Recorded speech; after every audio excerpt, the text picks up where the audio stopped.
નમસ્કાર દર્શક મિત્રો, એશિયાના સૌથી જૂના અખબાર મુંબઈ સમાચારના ડિજિટલ પ્લેટફોર્મ પર આપનું સ્વાગત છે. હું છું વિમલ પ્રજાપતિ. ચાલો શરૂ કરીએ રાજકીય ગપશપ. ગુજરાતની અંદર પોતાના પાયા મજબૂત કરવા માટે મથી રહેલી આમ આદમી પાર્ટીમાં હવે ભંગાણ સર્જાયું છે. ભંગાણ શા માટે? તો કે આમ આદમી પાર્ટીમાંથી રાજુ કરપડાએ તમામ પદો ઉપરથી રાજીનામું આપી દીધું છે. રાજીનામું આપ્યા બાદ એમણે સત્તાવાર કોઈ નિવેદન જાહેર નથી કર્યું, પરંતુ એક પત્ર વાયરલ થઈ રહ્યો છે. રાજુ કરપડાએ આ રાજીનામું આપ્યું કેમ? શું પાર્ટીમાં કોઈ વિખવાદ ચાલી રહ્યો છે? પાર્ટીમાં કોઈ મનમોટાવ ચાલી રહ્યો છે કે પછી કોઈ બીજું કારણ છે? એ તો હવે રાજુ કરપડા જણાવી શકે, પરંતુ અત્યારે તેઓ સોશિયલ મીડિયામાં આવ્યા નથી. રાજુ કરપડાએ આમ આદમી પાર્ટીમાંથી રાજીનામું આપ્યું તે બાદ હવે ચેતર વસાવાનું એક નિવેદન પ્રકાશમાં આવ્યું છે. રાજુ કરપડાએ રાજીનામું આપ્યું તેમજ ચેતર વસાવા એવું કહી રહ્યા છે કે આ રાજીનામું સત્તા પક્ષના દબાણો અને આક્ષેપોના કારણે રાજુ કરપડાએ રાજીનામું આપ્યું છે. પણ પાછું એવું પણ કહ્યું છે કે મેં રાજુ કરપડા સાથે ફોન પર વાત કરવાનો પ્રયત્ન કર્યો, પણ રાજુ કરપડા ફોન ઉપાડતા નથી. એટલે એવું સમજી શકાય કે શું રાજુ કરપડા આમ આદમી પાર્ટી સાથે વાત પણ કરવા નથી માંગતા? શું કહે છે ચેતર વસાવા? સાંભળો. સમાચારના માધ્યમથી મને જાણવા મળ્યું છે રાજુ કરપડાએ આમ આદમી પાર્ટીના તમામ પદ પરથી રાજીનામું આપી દીધું છે. ત્યારે મેં એમને સંપર્ક કરવાનો પ્રયાસ કર્યો, પણ એમની સાથે સંપર્ક થયો નથી. હું જ્યાં સુધી રાજુભાઈને ઓળખું છું ત્યાં સુધી એ ખેડૂતોના મજબૂત નેતા છે. આમ આદમી પાર્ટીમાં રહીને ખેડૂતોના ન્યાય માટે અનેક લડતો એમણે લડી છે. એમાંની એક લડત બોટાદ કડદા પ્રથા નાબૂદ કરવા માટે એમણે હળદરમાં આંદોલન કર્યું. એ દરમિયાન એમને 100 દિવસથી પણ વધારે જેલમાં પણ રહેવું પડ્યું. ત્યારે આ ભાજપ સરકારની નીતિ રહી છે કોઈ પણ વિપક્ષના નેતાને ડરાવવાનું, ધમકાવવાનું, દબાવીને કઈ રીતના એમના તરફે લઈ જવું, કઈ રીતના આંદોલનને દબાવી દેવું, આંદોલનને તોડી દેવું, એ જ નીતિનો ઉપયોગ એમણે આ વખતે રાજુભાઈ કરપડા પર પણ કર્યો છે. જેના વશ થઈને રાજુભાઈ કરપડાએ રાજીનામું ધર્યું હશે એવું મને લાગી રહ્યું છે. જે પ્રકારે આમ આદમી પાર્ટીએ પૂરા ગુજરાતમાં ખેડૂતોની સાથે રહીને જે લડત આખી ઊભી કરી છે, એ લડત આજે પણ આમ આદમી પાર્ટી લડે છે અને આવનારા દિવસોમાં પણ લડવા માટે આમ આદમી પાર્ટી કટિબદ્ધ છે.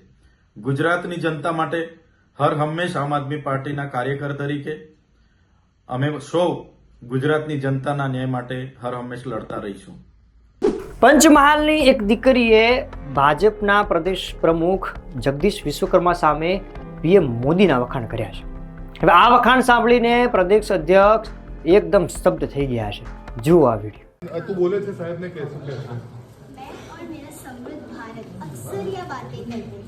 भाई, अगर आप ना होते तो क्या होता? अगर आप ना होते तो स्वच्छ भारत ना होता. अगर आप ना होते तो हमारा भारत चांद पर ना होता. अगर आप ना होते तो मेक इन इंडिया ना होता. अगर आप ना होते तो राम मंदिर ना होता. अगर आप ना होते तो क्या होता? मैं और मेरा समृद्ध भारत अक्सर ये बातें करते हैं. कुछ लोग बोलते हैं कि मैं मोदी जी का प्रचार कर रही हूँ, लेकिन ये प्रचार नहीं, विचार है. ये हमारे लिए दुनिया की सबसे बड़ी अर्थव्यवस्था बनने का विचार है. ये स्वच्छ भारत का विचार है. ये शस्त्र शास्त्र और सनातन का विचार है. मोदी जी ने क्या क्या किया है? बहुत सारे एयरपोर्ट्स, बहुत सारे हाईवेज, मुद्रा लोन, 10 करोड़ शौचालय, 80 करोड़ लोगों को मुफ्त राशन, किसानों को 6,000 रुपये, 5 लाख का हेल्थ बीमा, महाकाल कॉरिडोर और काशी विश्वनाथ मंदिर, 5वीं सबसे बड़ी अर्थव्यवस्था और राम मंदिर. આમ આદમી પાર્ટીમાંથી રાજુ કરપડા રાજીનામું આપે એટલે તેના નેતાઓ હરપડે તો કરવાના જ છે. થયું છે એવું કે રાજીનામું આપ્યા બાદ આપના નેતાઓ પોતાનો પાર્ટીનો બચાવ કરવા માટે નિવેદનો આપી રહ્યા છે. પ્રવીણ રામ અને ઈશુદાન ગઢવીએ પણ એક નિવેદનો આપ્યા છે. પણ મૂળ વાત એ છે કે પ્રવીણ રામ હોય કે ઈશુદાન ગઢવી હોય કે પછી ચેતર વસાવા હોય, પણ રાજુ કરપડા કોઈનો ફોન ઉપાડવા પ્રયત્ન કરી રહ્યા નથી. રાજુ કરપડાને કોઈની સાથે વાત કરવી નથી એવું સમજી શકાય. કેમ કે આ દરેક પાર્ટીના નેતાઓએ, એટલે કે આમ આદમી પાર્ટીના દરેક નેતાઓએ રાજુ કરપડાને ફોન કર્યો છે, પણ રાજુ કરપડાએ ફોન ઉપાડ્યો નથી. પણ આ બે નેતાઓ શું કહી રહ્યા છે સાંભળો. રાજુભાઈ કરપડાનું મને વોટ્સઅપ પર રાજીનામું મળ્યું છે. મારે વાતથી નથી, પરંતુ એટલું ચોક્કસ કહીશ કે રાજુ કરપડાએ હળદરથી લઈ અને જે મુદ્દાઓ ખેડૂતોને ઉઠાવ્યા, હળદરમાં એક ખેડૂતોને ઉમ્મીદ પણ જાગી. રાજુ કરપડા, પ્રવીણ રામ અને 86 જેટલા લોકો ઉપર ભાજપે અત્યાચાર કર્યો, ભાજપે ખોટા કેસો કર્યા, ભાજપે ડરાવવાની કોશિશ કરી, ભાજપે ખેડૂતો ઉપર પણ માર માર્યો. અને ત્યાર પછી પણ આ ખેડૂતોમાં અને ખેડૂત નેતાઓમાં જોમ અને જુસ્સો રહ્યો. એમણે ખૂબ મહેનત કરી છે ખેડૂતોને લઈને. કઈ મજબૂરી હશે એ હજી મારે જાણી નથી શકાયું, પરંતુ એટલું ચોક્કસ કહીશ કે એમણે ખેડૂતો માટે અને ખેડૂતો માટે વ્યવસ્થિત ભાવ મળે, ભાજપ જે અત્યાચાર કરે છે, ભાજપ જે લૂંટ ચલાવે છે, એપીએમસીમાં લૂંટ ચલાવે છે, એને લઈને એમણે ખૂબ આંદોલનો કર્યા, મહેનત કરી.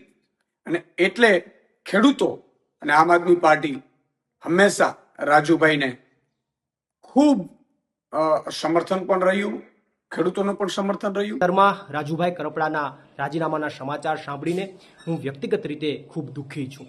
કારણ કે હળદર મુકામે મેં અને રાજુભાઈ બંનેએ ગુજરાતના ખેડૂતો માટે એક મજબૂત લડાઈ લડી, ગુજરાતના ખેડૂતો માટે એક મજબૂત અવાજ ઉઠાવવાનો મેં બંનેએ પ્રયત્ન કર્યો. અને ત્યારબાદ આ ગુજરાતના ખેડૂતોની લડાઈને તોડી નાખવા માટે, ગુજરાતના ખેડૂતોની આ ક્રાંતિને પૂરી કરી દેવા માટે ગુજરાતની આ ભાજપ સરકારે મને અને રાજુભાઈને અને બીજા અન્ય નિર્દોષ ખેડૂતોને ષડયંત્ર કરી અને 108 દિવસ સુધી અમને જેલમાં ગોંધી રાખ્યા, ખોટી રીતે અમને જેલમાં નાખ્યા. જેલમાં પણ આ ભાજપની સરકારે અમને યાતનાઓ આપવામાં કંઈ બાકી ન રાખ્યું, અમને હેરાન કરવામાં કંઈ બાકી ન રાખ્યા, અમારી ઉપર પ્રેશર બનાવવામાં પણ આ ભાજપની સરકારે કંઈ બાકી ન રાખ્યું. અને એટલા માટે મને શંકા છે કે બીજેપીની આ પ્રેશર ટેકનિકના કારણે ક્યાંક અને ક્યાંક રાજુભાઈએ રાજીનામું આપ્યું હોય એવી મને શંકા છે. પરંતુ હજુ પણ અમારા પાર્ટીના તમામ નેતાઓ અને મારે પણ રાજુભાઈ કરપડા સાથે વાત થઈ નથી. અમે એમની સાથે જ્યારે વાત કરીશું ત્યારે અમને ચોક્કસથી યોગ્ય કારણ જાણવા મળશે. ગુજરાત ભાજપના પ્રદેશ પ્રમુખ જગદીશ વિશ્વકર્મા કોંગ્રેસ પર પ્રહાર કરવાનો હોય તો કોઈ મોકો છોડે નહીં. પણ આ વખતે બન્યું છે એવું કે કોંગ્રેસના નેતાઓને મિત્ર કહીને સંબોધન કર્યું છે. સંબોધન મિત્ર કહીને કર્યું છે, પણ વાક પ્રહાર દુશ્મન જેમ કર્યા છે. તેમનું કહેવું છે કે તમારા ઘરે જો કોઈ કોંગ્રેસનો મિત્ર આવે તો એને પૂછજો કે 60 વર્ષ સુધી કેન્દ્રમાં તમારી સરકાર હતી તો તમે શું કર્યું. તમારા ઘરે કોઈ આવે તો એમને પૂછવાનું. કોણ કહે છે? તો જગદીશ વિશ્વકર્મા. એટલે કોંગ્રેસ પર આક્ષેપ કરવાના હોય તો ભારતીય જનતા પાર્ટી કોઈ પણ પ્રકારનો મોકો છોડે નહીં, તેમ જગદીશ વિશ્વકર્માએ પણ આ મોકો છોડ્યો નથી. આ શબ્દો એમના સાંભળવા જેવા છે. કોઈ પણ સમાજ વિકાસથી વંચિત ના રહી જાય એની ચિંતા એ ભારતીય જનતા પાર્ટીની સરકાર મિત્રો સતત કરતી આવી છે.